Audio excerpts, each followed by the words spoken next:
Tengan una cordial bienvenida a los podcasts de Bosquejo Antropológico. Este sería el primero del año y la idea es armar varias listas de reproducción de temas que estén relacionados entre sí, por supuesto. Este sería el primero de una lista llamada Problemas Abiertos, donde trabajaremos aquellos problemas que se siguen discutiendo, donde no hay respuestas, hay muchas ideas contrapuestas. Otras listas pueden estar referidas a la etnografía, a la arqueología, a la antropología cultural y a temas particulares. También puede ser a algún autor o autora, a su obra en particular. La palabra bosquejo refleja muy bien lo que pretendemos hacer con el podcast, ya que hacer un bosquejo, bosquejar, es dibujar unas líneas generales, hacer un primer acercamiento. Si hablamos de un bosquejo antropológico, no es porque yo sepa qué es la antropología y voy a resumirla acá en este podcast, sino más bien porque yo mismo tengo ideas generales que tienen mayor o menor profundidad dependiendo del caso. Hay algunos temas que por supuesto he leído mucho más e intentado trabajarlos más. También hay que decir que una ciencia no es un proyecto terminado, entonces nunca se podría hablar de la antropología como algo definitivo, sino que son proyectos que están en marcha, que hay que trabajar constantemente, hay que discutir, hay que avanzar, retroceder cuando fuese necesario. Y uno se podría preguntar, si es un podcast de antropología, ¿por qué empezar hablando de filosofía? La idea central es que toda ciencia tiene presupuestos filosóficos, o dicho de otra manera, tiene ideas y puntos de vista, premisas desde las que se parte de manera consciente o inconsciente. Un ejemplo rápido se puede ver en los trabajos de Taylor, de Harris o de Rappaport, que intentan explicar las creencias de diferentes pueblos por razones materiales, ecológicas o culturales. Es decir, están dando por hecho que esas entidades, espíritus o dioses en los que creen no son reales, no existen. Y esto es una postura filosófica, absolutamente. Pero bueno, me estoy adelantando un poco, vamos un poco para atrás. ¿Qué entendemos por filosofía entonces? En general se habla de filosofías en dos sentidos. Como cosmovisión, que llamamos los antropólogos, por eso se dice filosofía prehispánica, filosofía azteca, filosofía no occidental, filosofía maya, nepalí. En este caso, pareciera no hacer referencia a una tradición de autores determinados, sino a la cultura en un sentido general. Por decirlo de otra forma, cualquiera que forme parte de esa cultura está por defecto inmerso también en su filosofía. En Argentina, por ejemplo, se puede hablar de la filosofía del campo también, la filosofía de los gauchos y cosas por el estilo.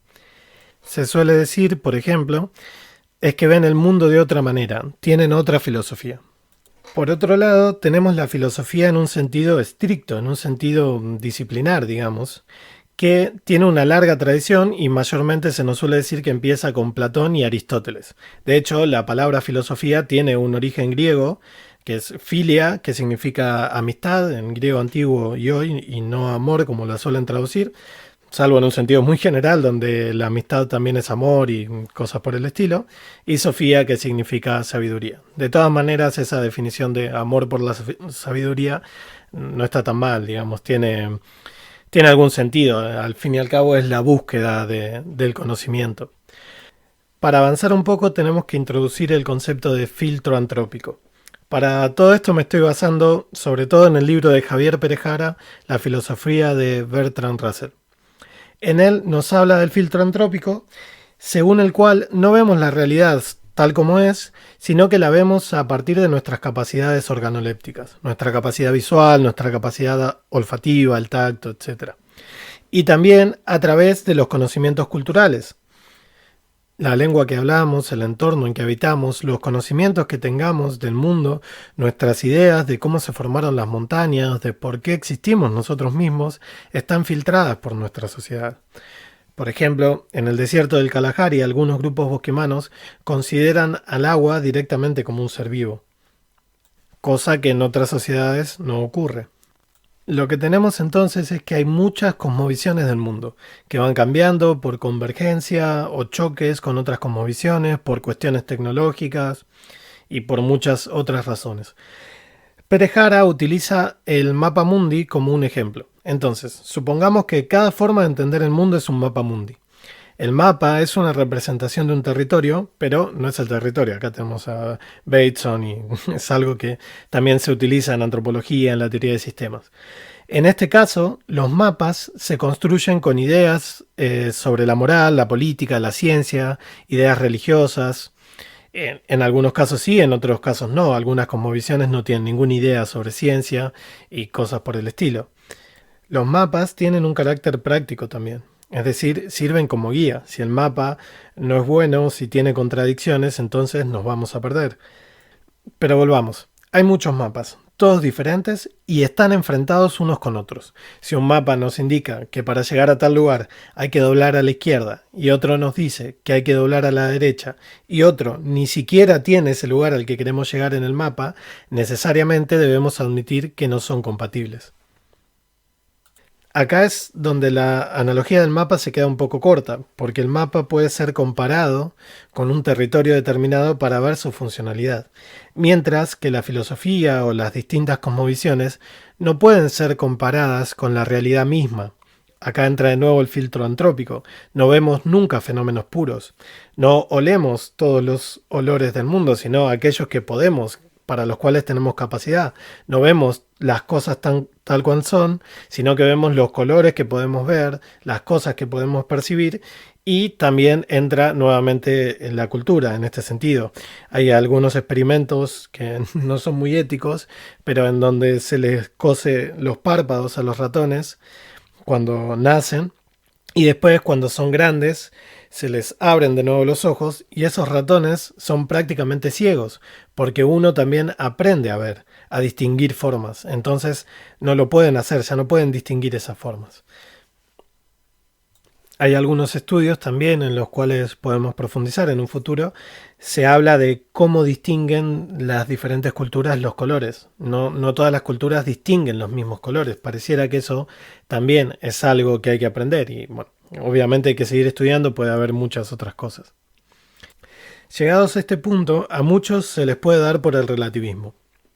Y es que si no podemos comparar nuestras ideas con fenómenos puros, con la realidad misma, ya que siempre está interpretada biosocioculturalmente, entonces podemos decir que ningún mapa es mejor y que todos son igual de válidos.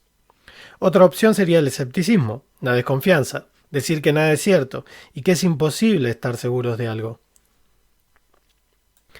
Pero hay una tercera opción que es la que nos dan tanto Platón como Aristóteles, y es buscar las contradicciones internas que puedan tener esos mapas y también establecer una comparación entre los mapas para ver cuál tiene más potencia explicativa.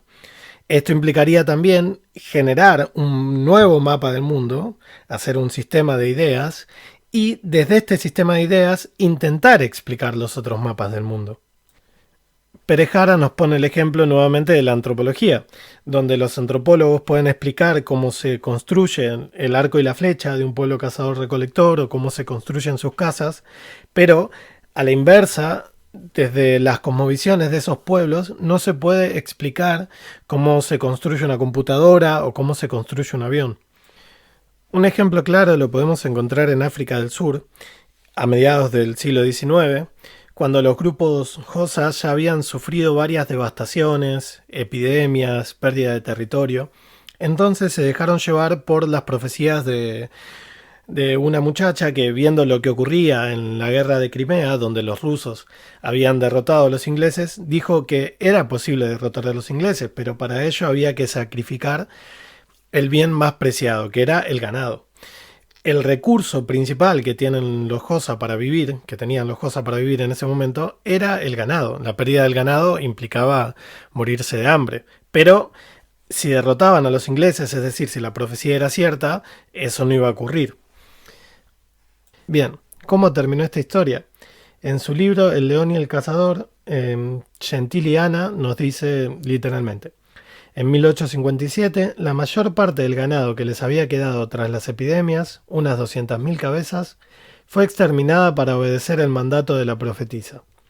De ello no derivó la liberación de los blancos, sino hambre y pobreza ya irreversibles. Murieron más de 20.000 personas, y solo en 1857 fueron 30.000 las que se dirigieron a la colonia en busca de trabajo. El episodio marcó el fin de la resistencia Xhosa y el comienzo de la definitiva subordinación. ¿Por qué traigo este ejemplo a colación? Porque acá se muestran muy bien los límites que tienen a veces algunos mapamundis, algunas cosmovisiones, sobre todo cuando chocan con otras. Por supuesto que si un pueblo vive aislado, tendrá cambios internos, serán cambios mucho más pequeños, pero en las dinámicas de estos choques entre culturas, entre grupos, entre cosmovisiones, se ve muy bien los límites que tienen, cómo a veces no se puede explicar algo de lo que está sucediendo. Esto no es una particularidad de los grupos indígenas contra los grupos occidentales, sino que ocurre exactamente en todos los grupos. Todas las cosmovisiones tienen ciertas contradicciones, tienen límites, por supuesto que sí. Pero volvamos nuevamente. ¿En qué se diferencian las dos concepciones de filosofía que presenté acá? La filosofía como cosmovisión y la filosofía en un sentido estricto, como un trabajo en sí mismo, como una disciplina. La diferencia está en la sistematicidad, en buscar estas contradicciones, en comparar estos mapas. Esto es el trabajo de un filósofo por excelencia. Hay diferentes sistemas filosóficos, por supuesto, y si pretendemos ser un poco rigurosos, no basta con decir que uno es filósofo o hace filosofía, sino hay que decir desde dónde se está haciendo filosofía. ¿Cuáles son sus premisas? ¿Cuál es el sistema que está manejando? ¿Cuáles son algunas de sus ideas principales? En una de sus cartas, Darwin escribió que toda observación debe hacerse a favor o en contra de un punto de vista si es que ha de servir para algo. Y yo no podría estar más de acuerdo. Esto es exactamente lo que debería ocurrir. Uno debería hacer observaciones, analizar los fenómenos, ver lo que ocurre, partiendo siempre de algún punto de vista, partiendo de algunas premisas. Y queramos o no, lo estamos haciendo. A veces es de manera consciente, a veces de manera inconsciente. Y si es de manera consciente, qué mejor. El trabajo filosófico consistiría en hacerlo de manera consciente. Por supuesto que, insistimos, la realidad, no accedemos a la realidad de manera pura y, por otro lado, la realidad también se va transformando, va cambiando constantemente, por lo cual el trabajo del filósofo no termina jamás, porque siempre hay nuevos problemas que se están abriendo. Ya para terminar, un par de comentarios sobre ideas referentes a filosofía que son muy difíciles de sostener. Por ejemplo, se suele decir que filosofía es dudar de todo. Lo cierto es que la filosofía parte necesariamente de cosas concretas. Para conocer lo desconocido, partimos de lo conocido. Esto ya está en Aristóteles. La duda cartesiana está bien si uno está en su casa, sentado en el sillón, pero si uno está en medio de una avenida en hora pico, es recomendable que descartes a descartes y no te pongas a dudar de si esos autos que vienen hacia ti existen o no.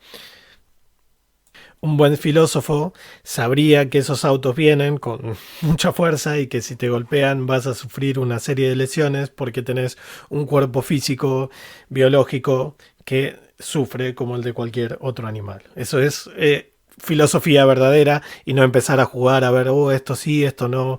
Eso está bien, eso es un pasatiempo muy lindo, pero no sirve de mucho en filosofía. Otra, la filosofía es la madre de las ciencias. También esto es difícil de sostener. Si hablamos de filosofía en el sentido estricto, si hablamos de filosofía como cosmovisión, se puede decir casi cualquier cosa. La mayoría de los primeros filósofos griegos, si en el sentido estricto que estamos hablando, eran geómetras. Y los filósofos se apoyaron en la geometría, y no al revés. No es que la geometría se apoya en la filosofía, sino que la filosofía parte de esta geometría.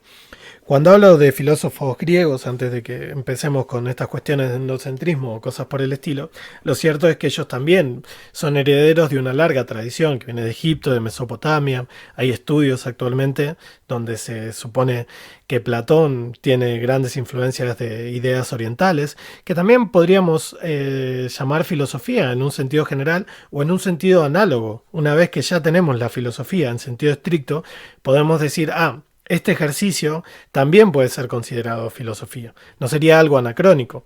Una vez que existe la antropología como ciencia, podemos leer autores muy viejos, previos a la antropología, que hagan trabajos que se pueden considerar antropológicos, traídos al día de hoy. Pero bueno, esta diferencia entre ciencia y filosofía, espero profundizarla un poco más cuando hablemos sobre la idea de ciencia, que ya adelanto, es una idea filosófica. La idea de ciencia es, por supuesto, una idea filosófica. Y nosotros partimos también de la idea de que no hay una ciencia, que no se puede hablar de ciencia en singular, sino que siempre hay que hablar de diferentes ciencias. Pero bueno, esto ya profundizaremos un poco más. Hay que decir también que en filosofía, cuando se hace filosofía, se llega muchas veces a callejones sin salidas. Y ahí entra nuevamente lo que decía Aristóteles del razonamiento apagógico. Esto es, no sabemos que algo es verdadero si esto es así, pero sí sabemos que esto es falso, que las hipótesis que se refieren al mismo tema son falsas. Entonces, por ahí no podemos conocer algo tal cual es, pero sí podemos saber que lo que se nos está diciendo sobre eso es falso, porque tiene contradicciones o por lo que fuera. Esto es el razonamiento pagógico. Y en filosofía abunda muchísimo. Y no está mal que sea así, de hecho es necesario. Es la prudencia que se requiere a veces de decir, bueno, esto no lo sabemos, quizás no lo sepamos nunca, quizás en algún momento se pueda conocer. Eso es una actitud filosófica muy necesaria, más que decir que sí, que conocemos todo, que ya se está llegando al límite de la ciencia y de lo que podemos conocer y cosas por el estilo, que son expresiones que no tienen ningún sentido, que no llevan a ningún lado, por supuesto. Un comentario al pasar antes de terminar, y es que filosofía no es contar qué dijo tal o cual autor. Esto está bien como divulgación, pero hacer filosofía es poner a prueba justamente lo que dicen los autores, contrastar esas ideas, repensarlas, ponerlas en marcha, a ver si funcionan, si está bien o no. En dos palabras, que no es un club de fútbol y nosotros no somos la hinchada. Es decir, no es que tal filósofo es el mejor filósofo, este es el único filósofo que realmente puede entender. No, eso es una tontería.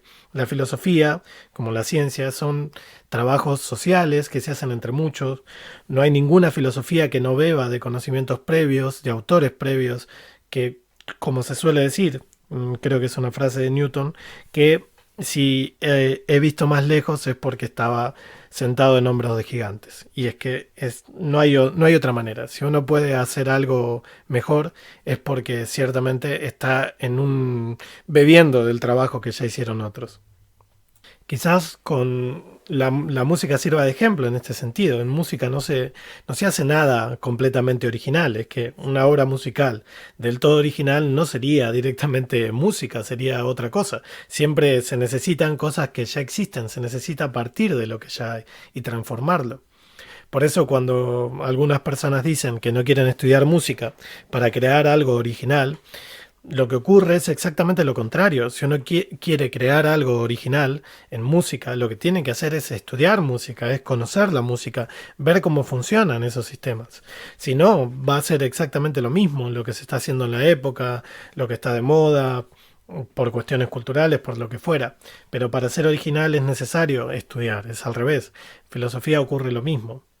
Si alguien no estudia filosofía e intenta inventarse una filosofía de repente, lo que hace es caer en la filosofía espontánea común que hay de por sí en esa sociedad, o reinventar en algunos casos a filósofos o ideas filosóficas que ya existían. Muchas veces se presentan como nuevas filosofías o ideas que son muy viejas, pero que claro, si uno no lee a Platón, no lee a Aristóteles, no lee a Kant, las reinventa constantemente porque no las conoce, no sabe que ya existen. Bien, mi idea es no extender mucho los podcasts, así que solo dar unas líneas generales e ir profundizando en otros podcasts. Así que si quieren comentar lo que sea, críticas, recomendaciones, preguntas, lo retomaremos en otros podcasts. Y también si quieren profundizar, hay recomendaciones de lecturas en la descripción y videos de YouTube, por supuesto que utilice también para hacer este podcast. Que al fin de cuentas la filosofía, como casi todo en esta vida, es imposible hacerla solo.